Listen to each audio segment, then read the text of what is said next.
Today, as we think about gender stereotyping in the English language, I would just like to go over some of the main points of an essay by Laurel Richardson that we find in the textbook Feminist Frontiers. This essay originally appeared in 1981, and Laurel Richardson is a linguist who writes about language issues and gender representation. So her main point in the essay is that women, in the way that we use language, women do not have autonomous identities, that we always refer to women in relation to men. So how do we do this? For one thing, the primary assumption in our grammar used to be that when we said he or men, we meant all people. There was a move in the 80s to say he or she, or to say men and women. And since that time, because feminists and queer activists discourage the use of a gender binary, meaning the idea that we can only have men or women, male or female, he or she, the tendency is now toward saying they when we refer to any person, because gender could be any number of things. It's plural even if we're talking about a single person. The feminist theologian Mary Daly pointed out in 1973 that language is not really inclusive when she created the slogan, the sisterhood of man.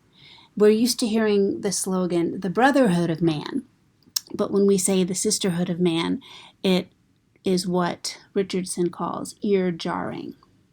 So the first way that women are not autonomous or independent in their identities because of the way we use language is because of pronoun usage.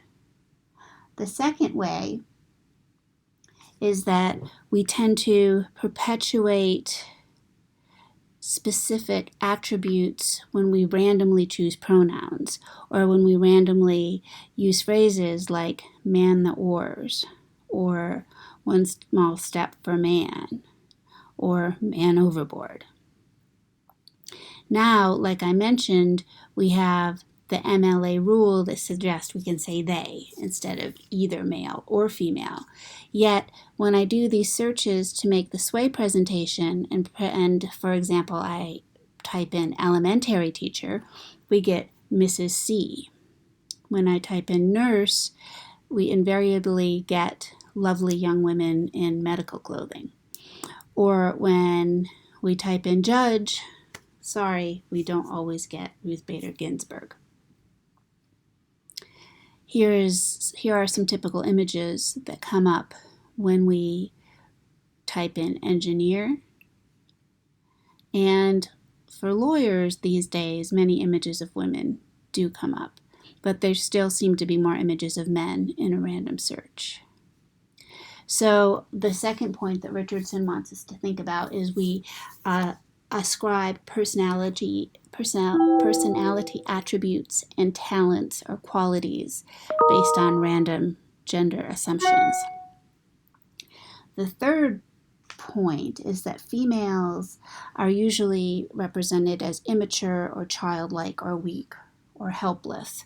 When we say ladies, we often think of a lady on a pedestal. We have the term little lady. But when we talk about gentlemen, which is less common than talking about ladies, we are speaking of someone of high class. We're not only speaking about their gender, and we're not saying that they're little and feeble. We have a gentleman's agreement, a duel between gentlemen, and certain types of aristocratic ideas, whereas ladies tends to be diminutive, not aristocratic like gentleman is. The term man, however, which people used to use far more often than woman, has a lot of power in its connotations. Be a man. Act like a man. This is a man's job.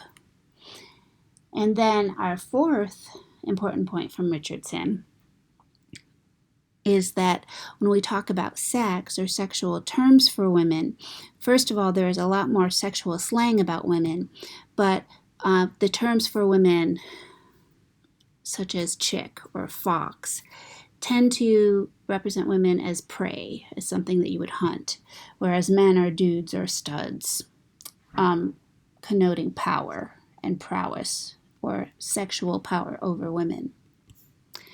There are also many more negative terms for women's body parts, particularly genitalia, and for women who are sexually active than there are for men. And the last point is that women are often referred to in their relationship to men, which is why we have the terms Mrs. and Miss. Both come from the same root word, mistress. But for men, there's only one root word, Mr. A man is always Mr. It doesn't change when he gets married.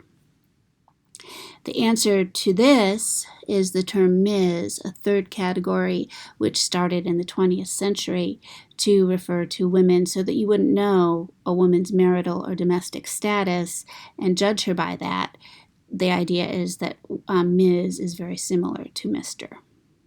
So those are our key points for Laurel Richardson, and you can read through this way to better understand them. Have a great day.